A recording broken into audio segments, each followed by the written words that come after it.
آزادی صرف جسم کی نہیں، سوچ کی بھی ہونی چاہیے۔ انسان کو تکبر اس وقت ہوتا ہے جب وہ اپنی اصلیت بھول جاتا ہے۔ گھڑی کو مت دیکھو، وہ جو کر رہی ہے وہی کرو، یعنی چلتے رہو۔ کامیاب ہونے سے زیادہ قیمتی ہے فائدے مند ہو جانا۔ جو کام ناممکن لگتا ہے وہ تبھی تک ناممکن ہے جب تک وہ مکمل نہ ہو جائے۔ بڑے خواب دیکھو اور ناکامی سے مت ڈرو۔ تم وہ ہر موقع کھو دیتے ہو جو تم استعمال نہیں کرتے۔ زندگی کے بارے میں جو سب سے بڑی بات سیکھی جا سکتی ہے وہ یہ ہے کہ یہ چلتی رہتی ہے۔ جس زندگی کو جانچا نہ جائے وہ جینے کے لائق نہیں ہوتی۔ ماضی میں مت رہو، مستقبل کے خواب مت دیکھو، اپنے حال پر دھیان دو۔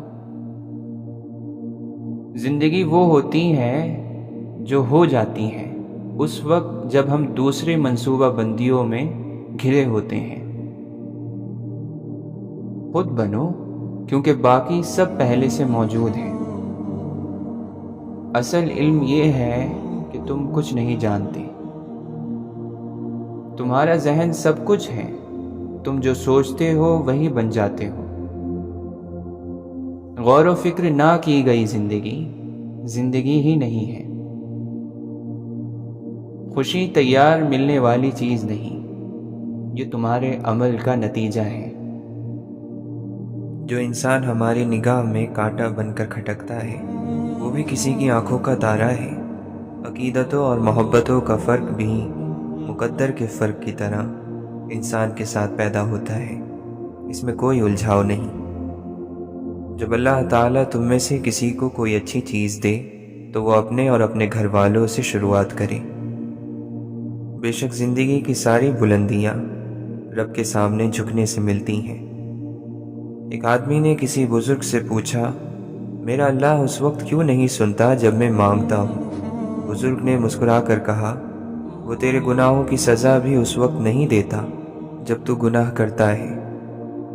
اگر تم نیکی کے لیے پریشانی اٹھاتے ہو تو غم نہ کرو، کیونکہ تمہاری پریشانی ختم ہو جائے گی لیکن تمہاری نیکی باقی رہے گی۔ انسان کا سب سے بہترین دوست اللہ ہی ہے۔ بہت جلد مان بھی جاتا ہے، پرانی باتیں یاد بھی نہیں کرواتا اور اپنے پاس سے کبھی مایوس نہیں لوٹاتا۔ کامیابی اس نے پائی ہے جس نے پاکیزگی اختیار کی اور اپنے پروردگار کا نام لیا اور نماز پڑھی۔ لیکن تم لوگ دنیاوی زندگی کو آگے رکھتے ہو، حالانکہ آخرت کہیں زیادہ بہتر اور کہیں زیادہ پائیدار ہے۔ خدا کی رحمت میں کچھ نہ فرق دیکھا، سارے زمانے کو ہم نے پرکھ دیکھا۔ اے ایمان والو، اللہ کی اطاعت کرو اور رسول کا کہا مانو اور اپنے اعمال کو غارت نہ کرو۔ جس شخص نے علم زیادہ حاصل کیا لیکن دنیا سے بے رغبتی زیادہ نہ ہوئی، اسے اللہ سے دوری کے سوا کچھ نہ ملا۔ نماز، ذکر، تلاوت میں رٹے لگانے سے شاید ثواب مل جائے لیکن رب نہیں ملتا۔ حکمت بگڑی ہوئی طبیعتوں کو کوئی فائدہ نہیں پہنچا سکتی۔ اللہ تعالیٰ تمہیں کسی نعمت سے نوازے اور تم چاہو کہ وہ ہمیشہ تمہارے پاس رہے تو اس پر زیادہ سے زیادہ شکر ادا کرو۔ جو شخص کثرت سے آخرت کو یاد کرتا ہے اس کی نافرمانیوں میں کمی آ جاتی ہے۔ 3 کام اللہ کو بہت پسند ہیں: ٹوٹے ہوئے دلوں کو جوڑنا، دل نہ چاہتے ہوئے بھی معاف کرنا اور کسی کے گناہ پر پردہ کرنا۔